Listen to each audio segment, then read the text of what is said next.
keep it real with ya. Another thing that I would say is just Japanese in general on Link. Like speaking specifically about Japanese, I feel like it's so disappointing how Steve is like, he's mastered Japanese. He said in the link update video that his son was also studying Japanese, so it was important to them that Japanese work in the app because they're obviously using their own apps, right? They're using their own apps to study these languages. So if he speaks it and his son is learning it, it's important that it works right, right? No, it don't work right. It don't work right. Works great for like Spanish though. I do think they need to specify more what country that of Spanish that you're studying because when I was checking with my Mexican friend, she was like, "We don't say that." Um or we don't use that word. But like the Japanese content on Link is so inadequate. It's so dull, it's so boring. It's like a couple it's mostly anime, honestly. It's mostly anime and then a couple Japanese YouTubers who teach you Japanese. That's really what it is. Um and then there's a couple shows or stuff from Netflix, but remember, if you don't have Netflix and you try to open and you try to download someone else's thing so that you can study this movie or show, it's not going to work. So it's mostly that. It's mostly news, NHK, and I get it. I get that some people like to use NHK, but I'm not someone who wants to learn Japanese from anime. So a lot of the people who have been downloading like YouTube videos of anime and then taking those captions and learning those words, that's good for you. That works for you. I'm glad. That did not work for me. That's not content that I want to consume. Um, in terms of like some of the Japanese YouTubers like Miku and stuff like that. Like, yeah, that's cool. There's a couple people on there. That's nice. Um, NHK news, not really my style. And it just that was really what you got. You got news, you got NHK, you got a bunch of people who put anime on there, and then you got a couple people who are Japanese who are teaching Japanese. And that was it in terms of the content. Every time I would come in, the only updated content I would see would be new episodes of anime and NHK. And it made no sense to me because Japanese should be one of the best experiences on this app because it is made by a man who mastered Japanese before any of this internet stuff even existed. You know what I mean? And so in terms of the content, I would feel like the reason that I even chose Link was because of the fact that he had mastered Japanese so early on. Because a lot of apps really fail when it comes to the Asian languages, because there's a lot of translation issues, a lot of interpretation issues, um, content licensing issues. Like they never really give you anything in terms of Japanese, or they'll give it to you, but it'll be like Google Translate stuff. I was expecting the content here to be so much more robust because of the creator's attachment to the language. And it was just boring. It was boring and it was uninteresting for me. If you like anime and you like learning from anime, then you have what you need there. But I did not have what I needed there. Morticia, you better not be in that kitchen. Yeah, and I would say like if you like anime and you're new to Japanese, it can be helpful, but it can be difficult when you hit the next point I'm making, the next block. And that's because the sentences don't match the audio. I will say prior to the most recent update, the mini stories, the sentences match the audio, like that's their professionally curated thing, right? Um a lot of stuff that if you import it, the sentences don't didn't match up with the audio. And I know when they did their most recent update that Steve talked about how they were giving you the ability to, change that, to manually go in and be like, move this around or put this at this point and stuff like that so that you can actually read along. You couldn't read along before because the sentences didn't match. But somehow after they did that update, made it so that even in the mini stories, the sentences was not matching the audio to where you couldn't read along properly because I'd be like a sentence behind, or like the audio would pick up half of a sentence and then it would start from there, but I'm starting from the beginning of the actual sentence. And I was like, what's happening here? I'm being completely lost to where I don't even want to read along anymore. I just want to listen or read myself because it would go over words and it would pronounce them a certain way. And then I would click on a word and I was like, wait, that's not the word you just said. And it would be so confusing and frustrating. And it's even worse on the stuff that you pull in yourself.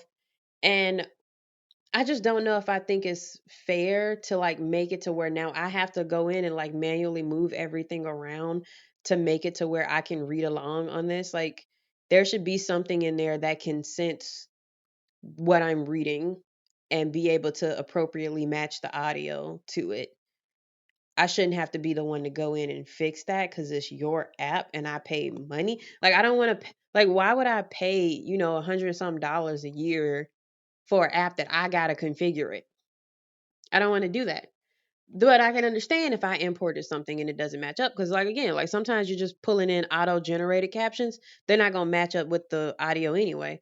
But it affected the mini stories too now. It just, that's the thing about coding. Like, you do one line of code and then everything else breaks. And it just throws off everything else. It's so frustrating. I understand, but I paid you money for this, so fix it. Um, Another thing was, and I touched on this a little bit earlier, was the app not distinguishing onyumi, onyumi from kunyumi or kunyumi. No, kunyumi. Yeah, kunyomi and onyomi. The app does not distinguish from onyomi and kunyomi. So there would be times when I'm reading a story, even in the mini stories, I'm reading a story. The audio says one sentence. I click on a word and it gives me the different reading of that word and the different spelling of that word.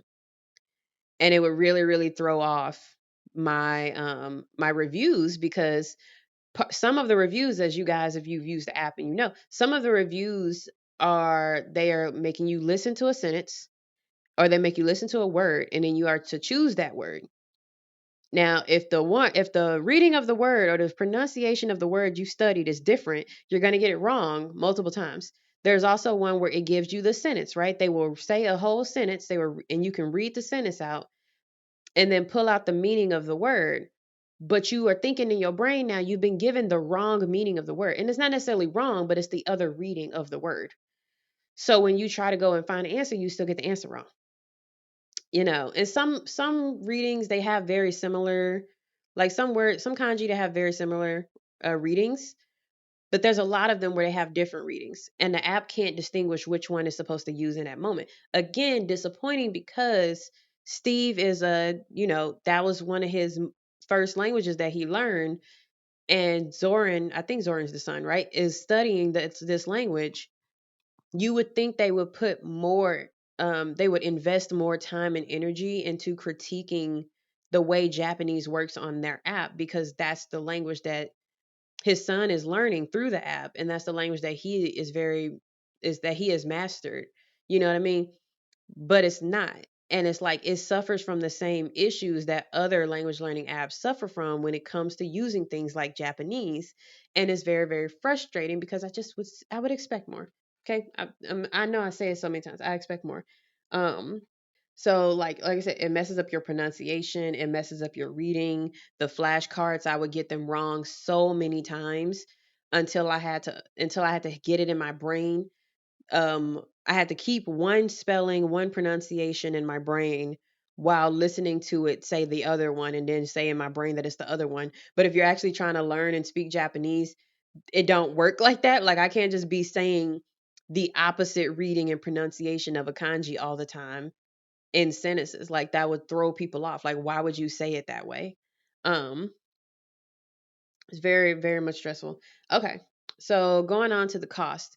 The cost is a big factor for me too because you pay for the yearly subscription, you pay about $107 USD. There really is no discounts. I remember one time their Black Friday deal was like $105 for a year. And I was like, that's not a discount. And they were like, yes, it is because you already got a discount for the yearly subscription. It could have been this, but it's this. Like I had this conversation with customer service. I was like, "Oh, do you guys have a Black Friday deal?" Yeah, it's $105. I'm like, I usually pay 107. That's only $2 difference. And they were like, "Well, it was already discounted anyway, so." I'm like, okay. Maybe it is Zorin, I don't know. But I'm just like there's no way to get it cheaper. Like if you're paying 107 and then they come to you like Black Friday deal, you get a whopping $105 and you're just looking like whopping. That's not right. Um is this worth a year subscription anyway? Cuz I think it's like 12 or $13 per month if you do it monthly. I would say I'd only pay for it for 6 months because I feel like after 6 months I tend to get bored. Um, and you can't get it back after 6 months. You just if you pay for the year and 6 months go by, you just pay for the year. They do have some refunds that you can do like in the first 30 days, I think. But I think the app can keep you if you're new to the subscription, I think the app can keep you entertained for about a month or so. But I feel like really once you get into 6 months, that's the test of whether or not they can really keep you coming back. And they can't I don't think it can keep you coming back past 6 months. Um, then I also say the language that you're studying matters as well. Japanese has been the one that I'm using as the basis for a lot of my criticisms, but I will say that Spanish did a much better job in terms of the language, and that's because it's a Latin language, and the people who made it their original language is English. The app is, you know, well, you can have your app in multiple languages, but I'm just saying, I think that Latin languages work a lot better, but I don't see Asian languages working that well in this app. But I'll say Spanish did work well, but still the app wasn't fun, so I didn't come back even for Spanish. Japanese should be the richest, most interesting language to study on Link. Link should be known for how good its Japanese content is because of the passion and the love of the creators. It does not feel like blood, sweat, and tears went into this app. Um, it does not feel like there's love and compassion in this app. It feels like, hey, we did a thing because I'm a polyglot and everybody wants to learn a language from a polyglot, right? Everybody wants to hear what the polyglot has to say. Oh, another thing in terms of content, um, Steve does post his videos in Link as well that you can study as content, which is fine. Makes sense to me, but I just remembered it and I didn't want to like not bring that up. But like when you think about like it appears at least when he is making videos about Link, it appears that he is using it very consistently. He has a lot of thousands of coins and a streak in all of these different languages at the same time, and he's consistently watching Netflix and YouTube in this target language.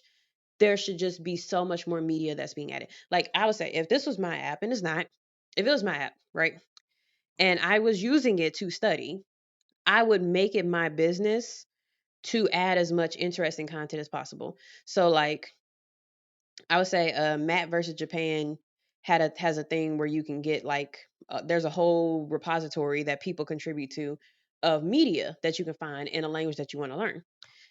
if if Steve is like studying, he's watching all these shows in Arab and Algerian and all of these things, and he's like enjoying them, those need to be something that he's like, hey, I like these things. I'm going to add them to the app so that you can enjoy them too. And if they're on Netflix and he's not able to due to like licensing or something, then just say, hey guys, I recommend you watching this show because I'm really into it right now and I like it and it's been helping me learn um it's been helping me learn, I don't know, Zanzibarian. I don't know. Man, I'm like, but like say if he's like, if this show is helping him learn Greek, share that with the people. Like that's where you show your interest and your passion, right? Because you love learning languages. You share that with the people that you've been learning these things through these avenues, or you've been reading these books that you really, really like. But a lot of the videos is just him being like my top tips for language learning for the 15th time. And make sure you guys are using link, use link, go buy link, download link, all of that. Um, and it's just not what I'm into. And I see the same format with a lot of polyglots too. It's not just him, but I don't use they language learning apps. I use his, but it's most of them just talking about how to, be like me. And it's not super possible. A good chunk of the app just feels like it's been abandoned. Like it just feels dead. It feels like that mall. You all got do you all got have this like there's that one mall in town that a few people still go to, but they don't really have a lot. They have like one restaurant, like maybe there's a Macy's or something, but it's mostly dead. But people still go there anyway because it's a mall, it's open. It kind of feels like that. Like it feels like the people who cared or put love into this kind of abandoned ship at some point. I'm sorry about the focus, guys. I can't make it. It's the autofocus camera. I can't make it focus when I want to. Um, so I want to finish this out by talking about some resources that I do like, that I do appreciate, that I do feel have helped me immensely. I'm not sponsored by any of these guys. I don't know any of these guys. I'm just a lowly YouTuber over here, in the corner of YouTube. Nobody's paying attention. Nobody sees me. Um, so I will say I've already hinted on it a bit. But okay, so something I do like, and I don't always pay for it, but every now and then they do Black Friday discounts, or they do like flash sales that give you a discount. Um, and it's Satori Reader. So I discovered this from a video of I forgot her name. My cats are doing something in the other room. I forgot her name, but she's a black woman. She's been on YouTube for many, many years at this point. She now lives in Japan and works there. But in the past, like her videos were just her talking about her learning Japanese and her whole journey. And now she's actually in Japan speaking Japanese, doing stuff with media, and it's really cool. She got with the creator of Satori Reader and they made a video, and she was like, this is the best app for learning Japanese. And I agree with her to an extent because the app has a lot, well, not a lot. Is very actually it's very minimalist actually, but it has several stories in there that are like books. Like there's like, 12 chapters here, 72 chapters here, and it's a lot of different interesting stories whether you want to just read a book that's on hotel conversations, or read a book that's on restaurant conversations, or if you're like me and you want to read a horror story, they have a few horror stories in there. They have some real life ones about like terrorist attacks, and then they have some fictional ones, and I really liked it. I read this book. It was about 12 chapters long, and it was just about this woman who has this like creepy experience with her neighbor and stuff. It's like you don't know if it's a ghost, a demon, what the fuck's going on over there. Mysterious children. Um, it's just like a very like fun story to read, and I committed myself to reading it. Ma'am, I committed myself to reading all 12 chapters, and it was a if you're a heavy reader, it's a quick read. If you're not a heavy reader, I felt very incentivized to come back because the stories are very interesting. The audio matched up with the words. And then there was a lot of interesting phrases that if you clicked on it, they would explain to you what this phrase means. Because a lot of stuff in Japanese is not like a literal direct translation. So that would be a phrase, and it would be like, this is a phrase that is often used to describe, ma'am, stop. So you would see this phrase and I'd be trying to read it before I like look at the definition of the words, and I'd be like, wait, what? That's not what that means. And then you could click on it and it will say, this is a phrase that is commonly used to refer to the sound of dripping water from a pipe. Something real specific like that. Um, and in this, or it'd be like, in this section, the author is describing the fact that they wanted to remain polite, so they didn't really say what they were thinking, but they thought it, like all of that stuff. It like explains to you like cultural context of things, why they use this phrase the way they used it. um Even one of them, they had said at one time like, this phrase is commonly used in books and TV, but not used in real life, like in actual conversations with people. And I appreciated stuff like that. There's so many different things in there. They have a whole book that's on grammar. They have the human Japanese books in there as well. But I just felt for them to not even have, it's like they don't have millions of content. They don't have the type of content where it's like people can add to it. Like they are very careful about their selection. Like it's a very curated collection of stories, and some of them have like multiple books, and I just found it as very interesting, and I also appreciated that they had things that are a bit darker, like murder mysteries, and if you really wanted to learn something about something that really happened in the world, they have stuff like that too. And I just appreciated it. And they also run regular flash sales where you can get like 50% off 3 months or something like that. um, that can really incentivize you. Right now, things like when you get those sales is like $4.50 a month for you to go in and read these stories. And I think that's a really fair price. Do I buy it when it's more expensive? No, but it's more so because I can't commit myself to reading a lot of stuff long term. But that was definitely a huge accomplishment for me because I hadn't read anything since college. But to go in and read like a 12-chapter story about this woman and her creepy neighbor um, was very, very good. I enjoyed it, and I felt that the content is interesting, and it makes you want to come back and makes you want to continue reading. And that's what I'm looking for. And it's not big, it's not fancy, it doesn't support other languages. It's purely for you to read Japanese. And I think that that is okay. I think it's okay to have something that does that. I feel like a lot of the polyglots or companies that make these language learning apps feel like they need to cater to every single language. And when they do that, they end up falling short in so many ways. Like, what is it? Jack of all trades, master of none. You have every language, but your content is poor. Sometimes you just need one language and to just really narrow in on that. And so I appreciate that from Satori Reader.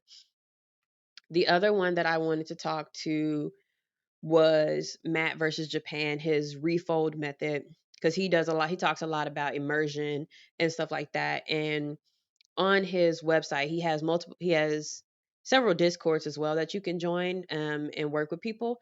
But one of the things that I really liked was on his Refold website, he had a resources section for every language that he supports in his website. And it was full of resources that everyone had compiled, people that he worked with, people that were using this method had compiled to share. Um, so there were resources for if you wanted to read books, there were resources if you wanted to watch movies, there was resources for how to find the exact type of content you like. Like, do you like documentaries? There's a section on documentaries.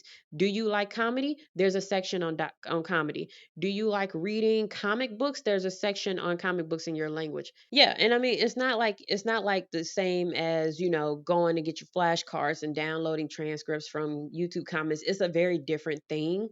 But the reason I found that it worked for me was because my biggest hurdle is getting out of American internet. You know what I mean? Like even with my VPN, getting out of the American internet is very hard. So finding Japanese content outside of getting a Netflix account and then saying Japanese movies is been very, very hard. And YouTube is free. Everybody uses YouTube, but getting to the Japanese side of YouTube or even getting to the Spanish side of YouTube is very, very difficult.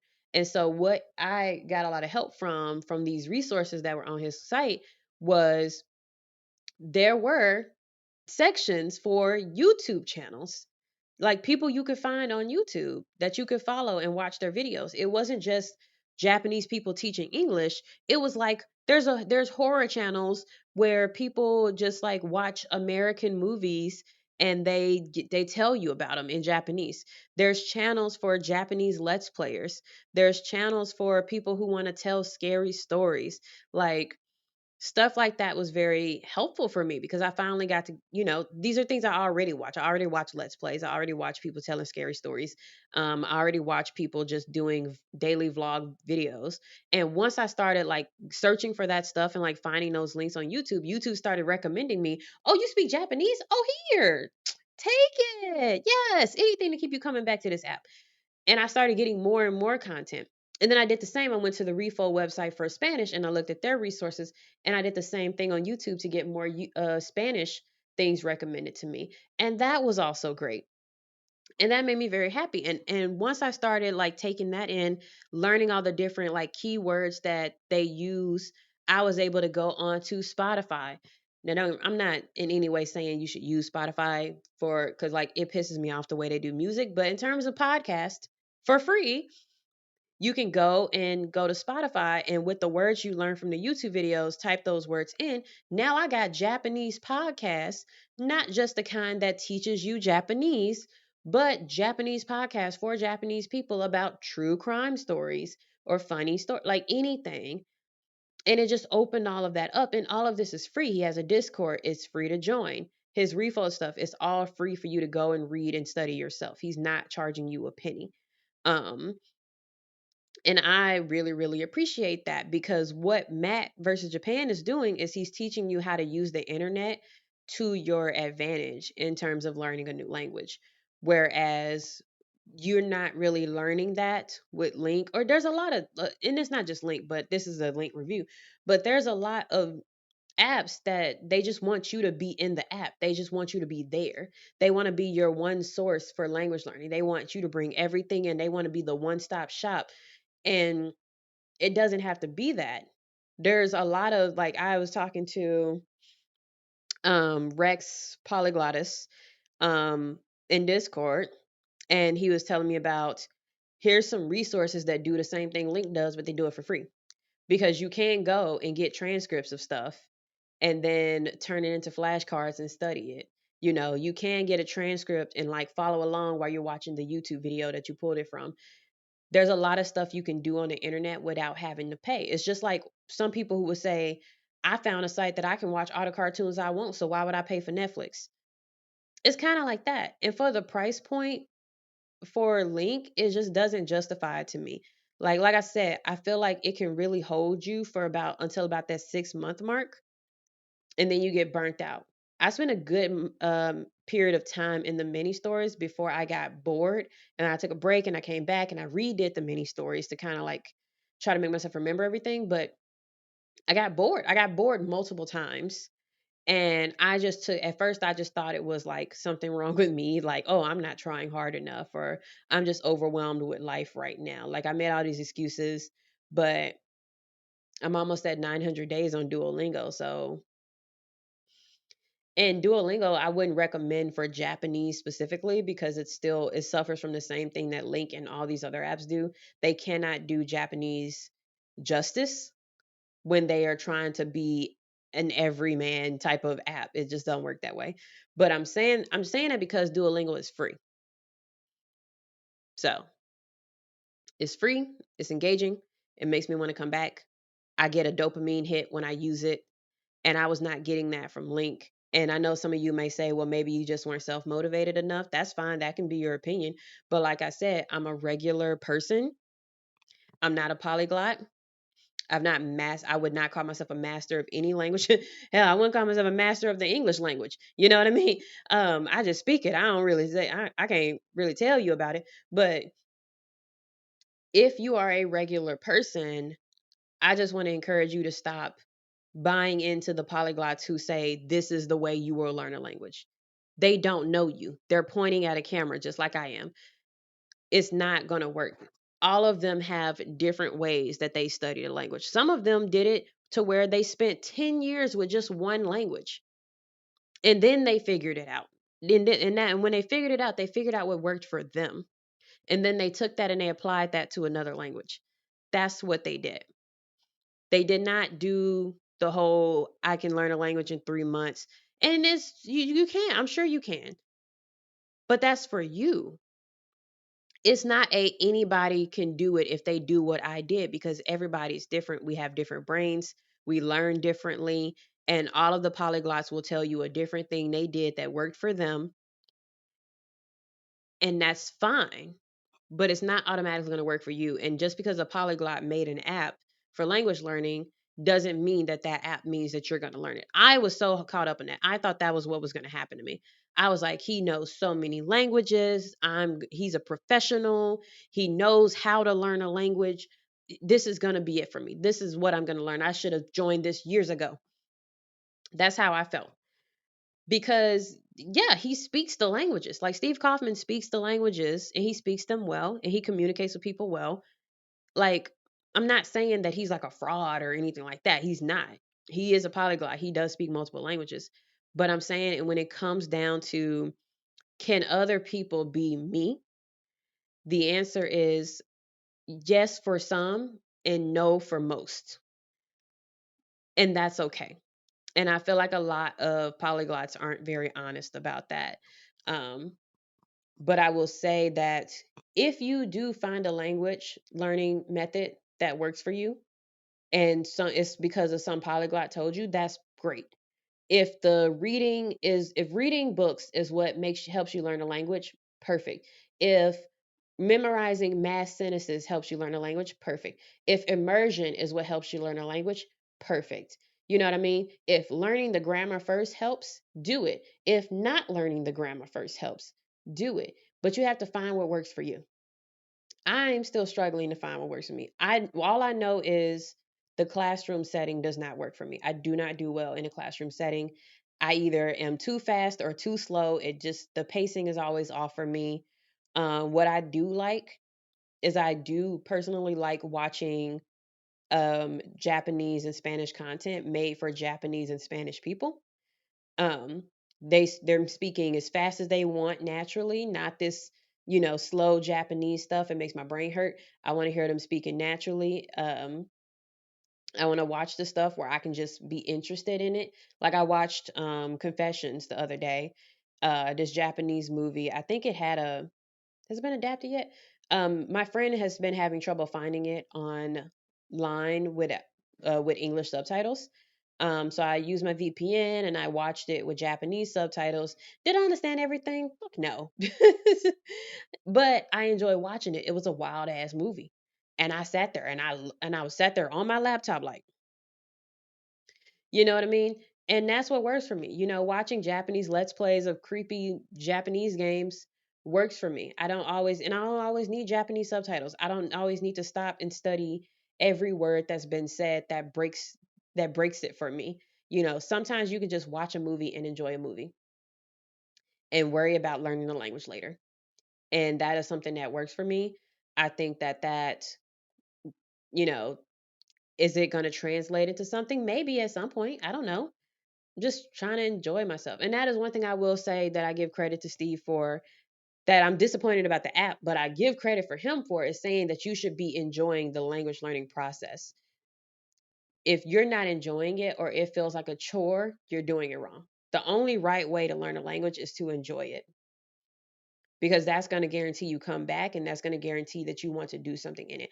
I've met Japanese people who studied English in college because they felt like that was what they needed to do to get a job, not because they were actually cared about Japanese English culture or American culture. They just wanted to get a job, and they was like, this is what you need to do. And by the time they got out of college, they were burnt out on English and they didn't want to speak it anymore. And I see the same thing happening with other languages. So I say all this to say, if reading and transcripting and flashcarding every single word of what you're looking at helps you, download Link. If you are somebody who if you don't really have a lot of money, but you're curious, I'd only pay for Link for like 1 month. See if that makes it happy. And like you can use it for free, but it's not the same. It's not the same. We all know it's not the same. It's not the full experience. So I do think that if you really want to try it out, you might want to pay for it. But if you just don't have the funds, there's stuff you can do for free that is the same as Link. You just gotta combine a couple things here and there. Um, do I think Link is worth it in the long term? I don't think it's worth it more than 6 months, because I feel like you get bored. It's very unappealing, uninteresting, like bland site, and it's only as powerful as, not even the creator, but just the people in general who are making content or sharing videos in there. Like if you really like if you really like NHK, you can go to their website. You can go to their website and watch those same videos with the subtitles and everything. You can read Japanese news. You can watch Japanese news on YouTube. They Just like every other news channel, there's multiple news channels, including NHK, on YouTube for free that you can watch. Um, there's websites that will allow you to pull transcripts from auto-generated captions. There's just a lot of ways to do this for free. And the only way I see it really being a benefit, most apps that I see are only a benefit for beginners. But if you wanted to start learning a language from scratch and you don't have money, Duolingo is very viable for that. Duolingo just becomes hard when you get to like the intermediate stages of certain languages that don't do well on Duolingo. Um, if you're looking to learn very rapidly, a certain language that's not Japanese, yeah, you can use LingQ for that because those mini stories are going to take you through increasingly difficult conversations and scenarios that you can then use to build upon your knowledge and study and all of that stuff. But once you get to a stage where you can understand some things and you want more variety, I got more out of listening to a Japanese podcast for an hour and a half every morning than I did listening to one of the LingQ videos for that same amount of time to get my coins. Like it really just was like I'm getting the coins so I can hit my streak because I wanted to keep hitting my streak in Duolingo and LingQ, but I was just hitting the streak. I wasn't enjoying what I was doing anymore because I was finding more engaging content elsewhere, and not everything that you like in your target language is going to have subtitles. And not everything you like is going to have a transcript. Not everything you like you're going to be able to stop and pick up on every single word. Don't worry about all of that. And I think Steve has said that too. Like, don't worry about all of that. Just do what makes you feel good in the language. Don't make it a chore. Don't make it something that you're forcing yourself to do. Don't make it something that I paid this amount of money, so I got to keep going. Because that's how I was feeling this last year. Like, I paid for it. I got to keep going, right? Like, don't do that to yourself. So, it's not a terrible app, but I remember when I first was looking for LingQ reviews to decide whether or not I wanted to spend the money on it, there was almost nothing out there to review it other than people who were friends of Steve Kaufman. um, so it was very, very frustrating for me to not get what I was looking for, and I decided to make that jump. So I'm making this video for you guys to understand from the perspective of a regular ass person who is not a polyglot, who is was using the app to learn their languages, to engage with their content, and was overall just disappointed. So, if any of you have used LingQ, which I don't, I think feel like maybe like one of you have used it, but if any of you have actually used LingQ and you have a different experience, or like maybe you use it for Korean and you found that it works really well, please let me know down in the comments. I'm interested to hear other people's experiences. I don't talk about it much with people, because in the past in language learning groups, like I just get shut down. Nobody gives a fuck about LingQ. They want to talk about Mochi Mochi because apparently Mochi Mochi pays you to post like reviews of it online and like share it on social media and everything. So I just get drowned out by copy paste Mochi Mochi ads. And I don't like that app either, honestly. But yeah, I don't get a lot of people talking about LingQ outside of Steve Kaufman's friends. So if you use it and you want to share your experience, please let me know in the comments or let me know in the Discord. Um like I always say, guys, thank you so much for watching. Make sure you like and subscribe. Make sure you drink your water, eat snacks, take naps, and take care of yourself because you deserve it and no one's going to do it for you. Love you guys. See you next Sunday. Bye.